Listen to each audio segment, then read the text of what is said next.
अफीम खाता और वसुंधरा के साथ घूमता, कौन मना करता? किसान सरपंच सहित तमाम हमारी पार्टी के राष्ट्रीय महासचिव भाई मनीष चौधरी और खीवसर के विधायक छोटे भाई नारायण बेनीवाल, पार्टी के प्रदेश अध्यक्ष और गोपालगढ़ विधायक पुखराज जी गर्ग, जितने हमारे प्रधान बैठे हुए हैं, लाल सिंह जी मूंड अभी ताजा चुनाव लड़े सरदार शहर के अंदर, जिन्होंने भारतीय जनता पार्टी और कांग्रेस का दिमाग ठीक कर दिया था। सीताराम जी बैठे बगल में, चौधरी साहब बैठे उधर हमारे ताऊ जी, और तमाम ये हमारे सारे प्रवक्ता, पार्टी के सारे पदाधिकारी, सम्मानित मंच और हजारों की तादाद के अंदर उपस्थित मौजूद बुजुर्गों, नौजवान साथियों, मेरे भाइयों, आज राजस्थान उस मोड़ पे खड़ा है। आप देखिए मुख्यमंत्री जी का बयान, देखिए किस तरह बयान दे रहे मुख्यमंत्री, और दिल्ली वालों को देखिए, जो भी उनके खिलाफ बोलता है उसको सीबीआई का डर दिखा देते हैं, ईडी का डर दिखा के उस नेता का मुंह बंद कर देते हैं। ये तो लोकतंत्र खतरे में है, लोकतंत्र की हत्या हो रही हिंदुस्तान के अंदर, लोगों को बोलने का अधिकार नहीं। अगर आम आदमी बोलना चाहता है तो राजस्थान की सरकार भी उसे तंग करती है और दिल्ली की सरकार भी तंग करती है। कांग्रेस की जब सरकार बनी थी राजस्थान के अंदर, तब ये बात चली थी कि किसानों का कर्जा माफ होगा। राहुल गांधी ने कहा था 1, 2, 3, 4, 5, 8, 9, 10 दिन में संपूर्ण कर्जा माफ। किसी ने पर्ची पकड़ाई और राहुल गांधी ने बोल दी 10 दिन में कर्जा कैसे माफ होगा, बताओ मुझे। और कर्ज माफ के लिए अगर बीजेपी के लोग कांग्रेस पर आरोप लगा रहे हैं, वो झूठे हैं। वो भी चाहे तो कांग्रेस बीजेपी दोनों मिलकर, स्टेट और दिल्ली मिलकर देश के किसानों का कर्जा माफ कर सकती है। कर्जा माफी के आंदोलन को अगर हवा किसी ने दी तो नागौर के अंदर जब हमने हुंकार भरी थी और मध्य प्रदेश, मंदसौर और उन इलाकों में किसानों ने कर्ज माफी का आंदोलन को लेकर सीने पर गोलियां खाई और पूरे देश में कर्ज माफी का आंदोलन को हवा मिली थी। भाइयों, कर्जा माफ पहली आवश्यकता है। सरकार रात कैंप लगा रही है और बातें कर रही है, और प्रधानमंत्री जी तो लग रहा किसानों के इतने विरोधी हो गए, उन्हें किसान नाम से नफरत हो गई। इसलिए प्रधानमंत्री को और उनकी पार्टी को चाहिए कि वोट लेने के लिए खाली ईडी, सीबीआई के अलावा किसान जवान की जो मौलिक समस्याएं, जो मूलभूत समस्याएं, उनका समाधान करे। किसान का कर्जा राजस्थान के अंदर संपूर्ण कर्जा माफ हो, देश के किसान का कर्जा माफ हो। भाइयों, ये 4 सालों के अंदर कर्ज नहीं चुकाने के कारण 19,422 किसानों की जमीन कुड़क कर ली सरकारों ने। इससे ज्यादा क्या बात होगी, आप बताएं मुझे। आज हालात बद से बदतर होते जा रहे। हमारे किसानों के बेटे जीतते तो समाज के नाम से और किसान के नाम से। कोई अशोक गहलोत को पॉलिटिकल पापा कहता है, कोई वसुंधरा को अपनी मम्मी कहता है और वोट आपसे लेता है और मम्मी का कहता है। उन लोगों का भी हमें ध्यान रखना होगा। हमें ऐसे लोगों को जिताना। एक आप लोग क्या दयालु बहुत हो, आपको दया आ जाती है, लेकिन दया एक बार ही करो, दोबारा नहीं। अगर कोई कपड़े फटा और सड़क पे घूम रहा है तो उसको एक बार अच्छे कपड़े बना दो और एक बार सिखा दो, और फिर भी वो नहीं मानता है, उसको घर बिठा दो, दूसरे को मौका दो। ऐसे तो जीवन निकल जाएगा। कैसे काम करें? जिस डूंगरगढ़ के अंदर मैं भाषण दे रहा हूँ, वहाँ वीर तेजा जी के भक्तों की, जसनाथ जी के भक्तों की, राम साहब पीर भैरू जी के भक्तों की, तमाम जो हमारे बिगाजी महाराज के भक्तों की कितनी बड़ी संख्या है। हाँ, ये सही है कि पिछली बार भी आपने कांग्रेस भाजपा को हरा दिया था, लेकिन जिताया किसको? जिसको जिताया क्या वो काम करने में कामयाब रहा? जिस पुल से, जिस रेलवे ट्रैक से मैं आया हूँ, 15 मिनट 20 मिनट में मेरी गाड़ी फंसी रही।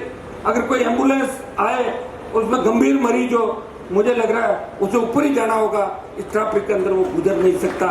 इस रेलवे के आरओबी का निर्माण अगर 4 साल में आपका विधायक ने करा चुका और वो अशोक गहलोत की गोद में बैठा हुआ है, मुझे तो अचंभा होता आपके एमएलए का। एक बार तो जब सरकार गिर रही थी तब हल्ला हुआ था कि मैया जी कहाँ गए, बोले पायलट के साथ गए, और शाम को हल्ला हुआ कि पायलट के बाड़े से निकल के गहलोत के चले। कितनी स्पीड से भागे होंगे देखो आप। गजब की फुर्ती दिखाई दिन शाम, और कहा से ऐसी फुर्ती वो डूंगरगढ़ के विकास के अंदर दिखाते। मैं तो सत्ता के खिलाफ हूँ, मोदी भी मेरे नाराज है, गहलोत नाराज, वसुंधरा मुझे देखना नहीं चाहती, फिर भी खींवसर के अंदर आप जाके देखिए, शायद खींवसर विधानसभा क्षेत्र के अंदर 7-8 तो कॉलेज सरकार ने डर से खोल दिए थे। हमारे पूर्ववर्ती सरकार ने खोले, अब की सरकार ने 5 खोल दिए। और अब वहां झगड़ा सड़कों का नहीं है। नागौर, खींवसर, मेड़ता और इन इलाकों में झगड़ा यह है कि सड़क 375 नहीं 5.5 मीटर बने, ये झगड़ा चालू हो गया। 375 का झगड़ा ही समाप्त हो गया।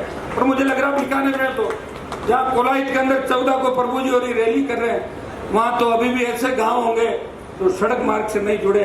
मैंने राजस्थान को नापा है, जगह जगह बहुत से इलाके ऐसे हैं जहाँ के जनप्रतिनिधि सुस्त और कमजोर है, उन इलाकों में विकास नहीं हो रहा है। डूंगरगढ़ प्यासा है, डूंगरगढ़ की धरती पानी मांग रही है, वो पीने का पानी यहाँ का आम आदमी मांग रहा है, वो सिंचाई का पानी यहाँ के लोग मांग रहे हैं। अगर हमारे नेताओं की सोच ठीक होती, 60 साल पहले इंदिरा गांधी नहर सहित हरियाणा से जो नहरें आती है, अगर राजस्थान के अंदर उन नहरों से सिंचित क्षेत्र बढ़ा दिया जाता तो हमारे बच्चे भी इंग्लैंड, अमेरिका, जर्मनी के अंदर पढ़ते। लेकिन नेताओं की सोच अच्छी नहीं थी। उनकी सोच थी कि मैं, मेरा बेटा, मेरे बेटे की बहू और मेरा भतीजा या मेरा भांजा इससे आगे नहीं बढ़े और आपको विकास के अंदर पीछे धकेल दिया। मैं धन्यवाद दूंगा नौजवानों का। क्या महाराष्ट्र गए, गुजरात गए, मद्रास गए, बेंगलोर गए, हैदराबाद गए, आपने वहां पे समाज का मान सम्मान बढ़ाया और यहाँ से हजारों हजार बच्चों को वहां रोजगार दिया। उसी के परिणाम है कि आज हमारा समाज, शेड्यूल कास्ट के हमारे भाई, ओबीसी के दूसरे भाई धीरे धीरे आगे बढ़ रहे हैं। अगर हमारे नेताओं की सोच ठीक होती तो हम 50 साल पहले आगे चले जाते। आज अगर हम आगे आए तो इसमें सोशल मीडिया का बहुत बड़ा योगदान है। दुरुपयोग भी है, चीज का अगर उपयोग होगा दुरुपयोग भी होगा। गलत तरीके से सोचें तो कोई सही बात सोचता है उसका उपयोग है, और गलत बात चाकू है, सब्जी काटने काम आता है, और किसी को मौत के घाट भी उतार देता है, उतारता नहीं उतारता। तो सही सोचें। अगर सही सोच के साथ अपन चलें तो जो क्रांति आई इस देश के अंदर वो पिछले 8-10 साल के अंदर ही आई है। जब मोबाइल नेटवर्क आया 15 साल में, सोशल मीडिया आया, इंस्टा और आपके दूसरे ट्विटर आया, इस सब एक दूसरे को जानने लगे। आज हनुमान बेनीवाल डूंगरगढ़ के अंदर सभा को संबोधित कर रहा है, पूरा देश देख रहा है, पूरा विश्व देख रहा है। इस क्रांति जो आई है ये बहुत कम समय के अंदर आई है। मैं भाइयों एक बात आपको और कहना चाहूंगा, विशेषकर नौजवानों को, कि नशे की प्रवृत्ति से राजस्थान और देश का नौजवान खात्मे के कगार पे। सबसे ज्यादा भोले भाले हमारे किसान के बेटे, वो किसी के झांसे में आ जाते हैं। अफीम की उंगली चटा दी किसी ने, 2 बार उंगली चटाई, क्या मजा आ गया, तीसरी बार में अफीम का आदी हो जाएगा। इसमें एमडी, चर्च, गांजा, मेरे विनोदी तो मेरे लिए भी कह देते हैं कि हनुमान जी इतना कैसे घूम रहे कि अफीम खाते हैं, दिमाग खराब हो रहा। अरे अगर मैं ही अफीम खाता तो फिर मैं सत्ता के अंदर कभी का चला जाता। अफीम खा के 2003 में सत्ता में मना कौन कर रहा था? अफीम खाता और वसुंधरा के साथ घूमता, कौन मना करता? 2003 में फिर मेरे 20 साल खराब क्यों करता? ये विरोधियों की बातें, उनको तकलीफ है, ये क्यों घूम रहा है, ये क्यों जगा रहा है, ये क्यों होशियार कर रहा है। ये होशियार करना हमें भी जाना पड़ता है। लोग कहते हैं हनुमान जी घूम रहे हैं, आप क्यों नहीं घूम रहे हो?